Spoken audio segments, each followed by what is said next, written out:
This call is now being having recorded. having a young child brings home all the germs all the time. Yeah. Yeah. I have one who just graduated from college, one who's in college, and one who's starting next year. So I'm past the days when I lived with three little petri dishes.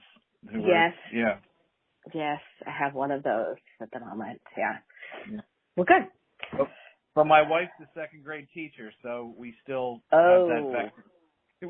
She's still a vector. Yes. I feel like we get it at the end of the semester with the undergrad students too, because they're just pushing themselves so hard that they're all getting run down and little carriers.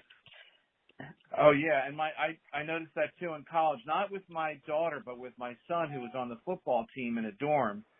And the CDC could have just went in there and done all kinds of studies. It was frightening. I bet.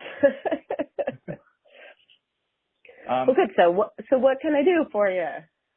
Well, this is one of the clearest, at least to me, very simply and well written and clearest studies. I just had a few questions.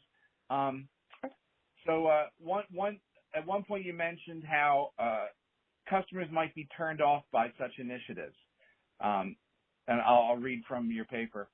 Viewing the volunteering request and involvement as a burden, feeling pressure to give their time on behalf of the company. Surveys have shown that half of customers do not like being asked for charitable donations, et cetera, et cetera. Why didn't that happen here? My thoughts, or does it need to be data-driven? If you have data-driven, great. If not, give me your thoughts, and we'll make clear whether it's in the study or not. Okay. I don't think it's data-driven, although I could probably do an additional analysis to check this. But most of that previous research did not incorporate the customers in a meaningful, hands-on way. Sorry, let me ignore this call that's trying to decline. Okay. So a lot of that is, say, at the supermarket when you're checking out and they ask if you want to give an extra donation, or, you buy a car and a certain amount of the money goes to a charity. You get to choose the charity, but you're not very actively involved. What Creature Comforts did in this case was have an activity on site that the customers got to be engaged in. They made the blankets. They put together the welcome home kits or the painted signs for the farmers market, and got to talk to representatives from the nonprofit to learn a little bit more, increase their awareness of the issues in their community. And so I think they got to connect with the purpose at a more meaningful level. That's good. What was the welcome home sign? What's that? So those are two different things. The welcome home packets are, these are families that have been living in a shelter, and they have to go through a bunch of training to get financially on their feet, and then they are given like a subsidized home, but it's a home of their own that are built in the community. And the group put together these kits of basic home supplies, whether it's stuff for the bathroom or the kitchen and cleaning supplies, as kind of a welcome, because they're now on their feet enough to have a home for them and their children. And the signs were signs for the farmers market. So the farmers market that grows a lot for the, what is it that's like subsidized? You can use, why can't I think of the word? I hate when my brain does this. The government subsidized, where you could go to the grocery store and use. Oh, like WIC or coupons?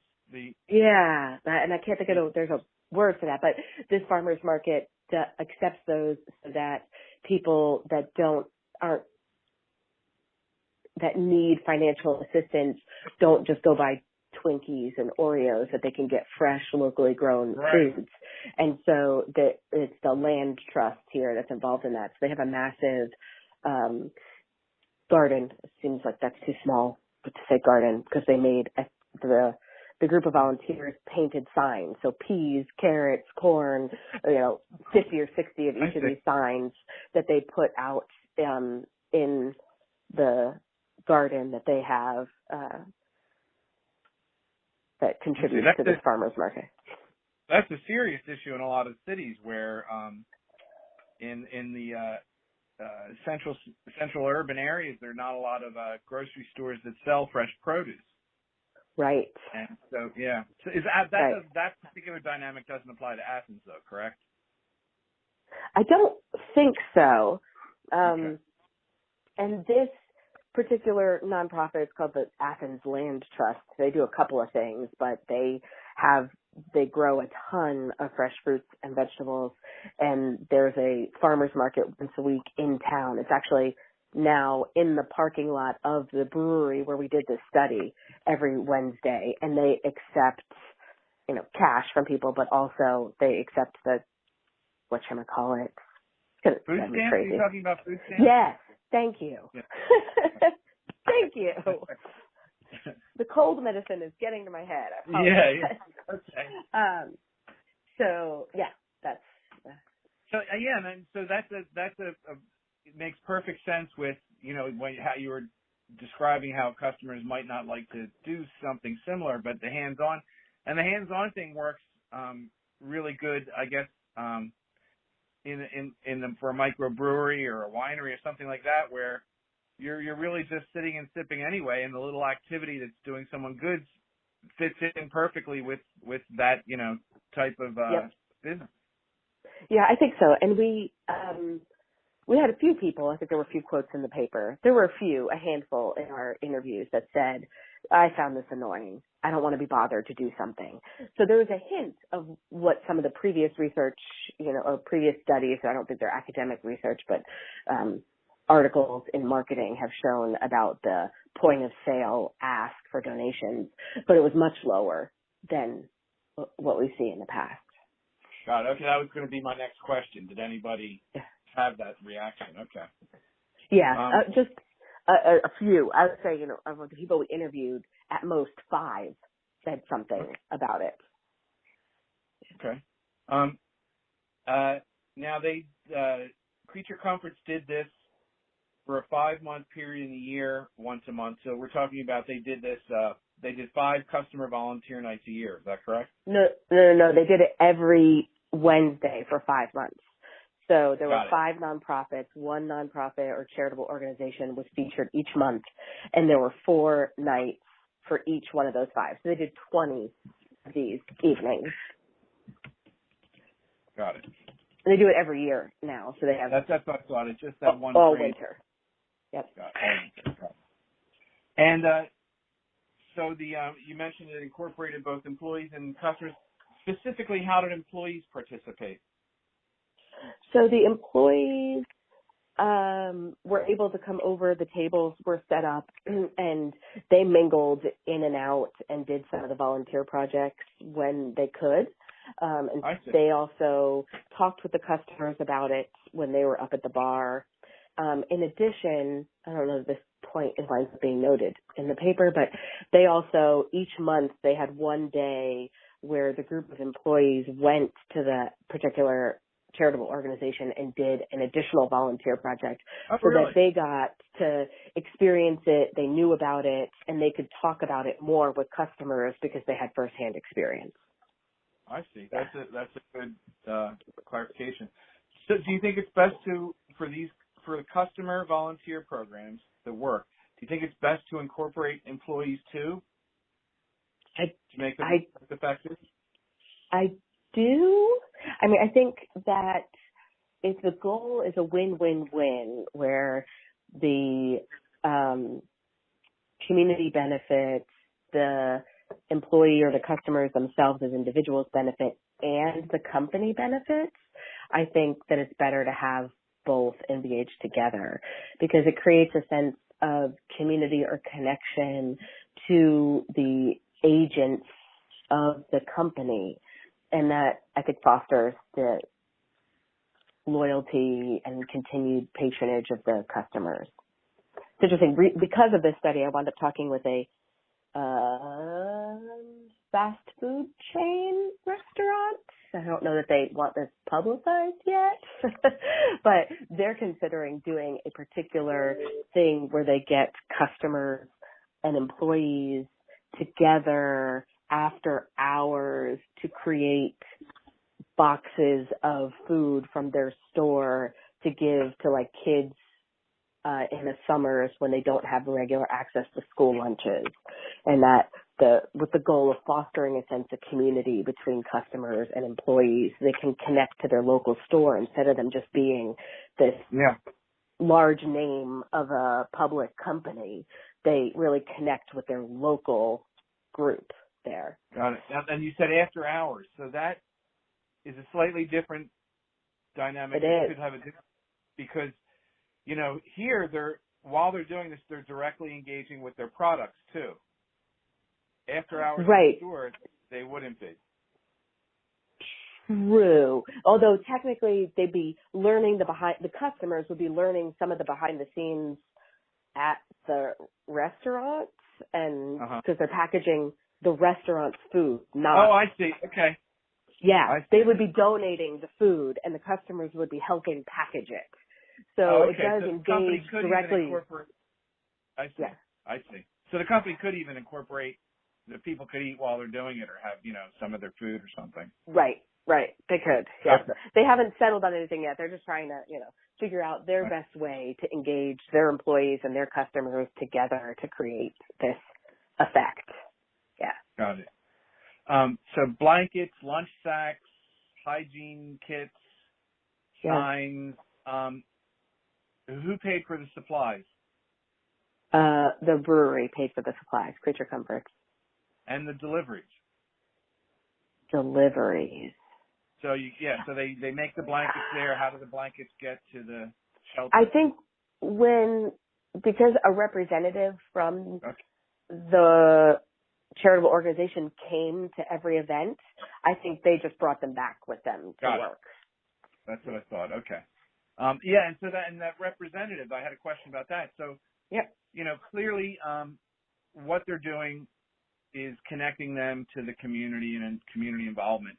Is having a representative there even furthering that connection, deepening that connection? Yeah, I think that one of the things that I just did not wind up in the paper, but was in one of the first rounds, is about awareness of the issues in the community, that this increased customer and employees' understanding of what the community needs were. And for most of the representatives from the nonprofits that we talked to, that was perhaps, they were excited that it raised actually a decent amount of money for them. But they got into it not knowing that would happen, but just wanting to increase awareness. So for them being there and getting to attach their name to a company that they thought was well regarded in the community and have the opportunity to interact with community members face to face was perhaps even the biggest benefit for them. And interact with efficiently, in that they know that these community members are interested because they're participating. Yes. And so that representative, so you mentioned that the brewery employees, they went to the nonprofits to learn about what they do, so they could speak to customers about what the organization does. The representative, though, is more able to speak to community needs. Is that correct? Yeah, I think so. Okay. And definitely. I'm sorry, say again? No, that's okay. Go ahead. I was going to ask another question. Were you going to say something about this? No. No soap blankets. I never heard of that. Is that and I looked it up. You tie pieces together and with knots. Is that what that is? Yeah. Yep. That's what it is. Okay. Yep. Okay. Now, so, you know, we don't go too deep into methodology. We just want to, you know, help the reader understand what you're basing your findings on, and to show that, you know, this is science, not speculation. So help me with some of these numbers. So in study 1, that was the first 10 weeks of the program, and you did interviews. Is that right? Yep. Yep. How Interviews many? How How many many interviews? interviews?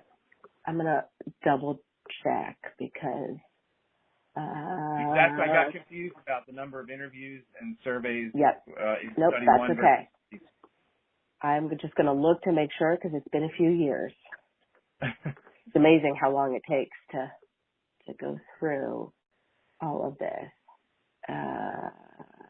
Okay, so we did 48 interviews with the customers.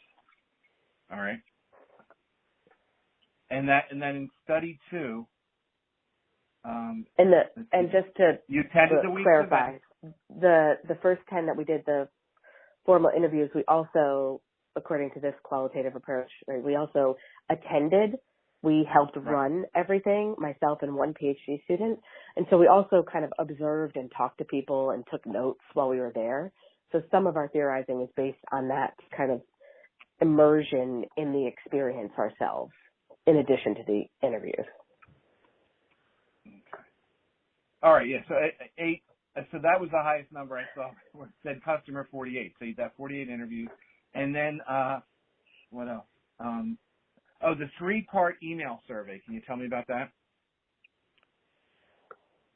Yes. Okay, so we asked people on site while we were there if they would be willing, after the 10 weeks was up and we had done the interviews and kind of come up with what we thought was going on, we then asked, the rest of the time we were there, we asked people if they would be willing to engage in this survey study. So we got people to give us their email addresses and sign up. And so we emailed all of those people their first survey. So we got 213 responses to the first survey. And in that survey, make sure I'm doing this correctly. Is this what you're looking for? Page 30, is that where we are of the PDF? 230 responses to our Time 1 survey. Yeah, 213 responses to our Time 1 survey. I wanted to see do you want to know what we asked in the first one? Or are you just looking for? Of course. I was just looking for numbers since we're just going to basically. So 213 people did the first survey, but only 140 of them did the volunteering activities. The rest of the people did not. So we did not include them in the study. Right. So it was 140 people to start with. So after about a month after they did that study, we sent a second survey to those 140 people. Got it. And that we got 113. And then 2 years later, we followed up with these people to see what their behaviors were at that point, if they were still going to the brewery, if they still purchased the beer places. And we got 65 responses from them. Okay. I see.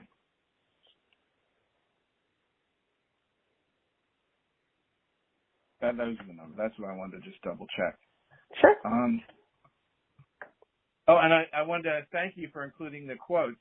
They really help flesh it out and give it good feeling, help you understand. I just had one more question. Sure. Jessica, you're giving an elevator speech to a manager or business leader about the key takeaways of your article. What would you say? That involving customers in your corporate volunteering program is good for the company in terms of fostering a good reputation and relationships with those customers. But even more than that, there is a spiral effect where you can gain attention from new potential customers because the people that engage in this will go talk to their friends about it, and those people will be more interested in you and your products.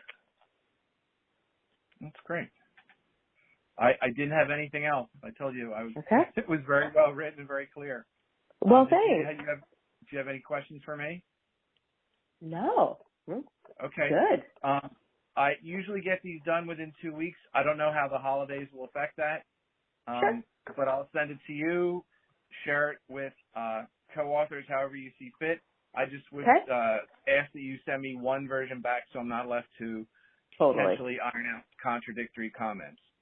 Got it. After that, I'll have the copy edited, and I'll send you a link when it's live.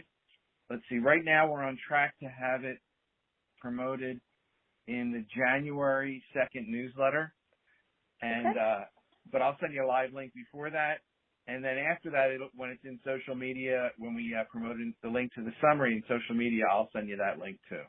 Those links. Okay, great. We promote them on Facebook, Twitter, and LinkedIn. And you can share the summary, of course, like the others, with anyone who you think might be interested, including your university's marketing or communications departments. Great. Well, I will do that. Okay. Thank you so much. I hope you feel better, Jessica. Thank you. Have a good weekend and happy holidays. You too. Bye-bye. Okay. Bye-bye. Thank you. Have a good weekend and happy holidays. You too. Bye-bye. Okay. Bye-bye.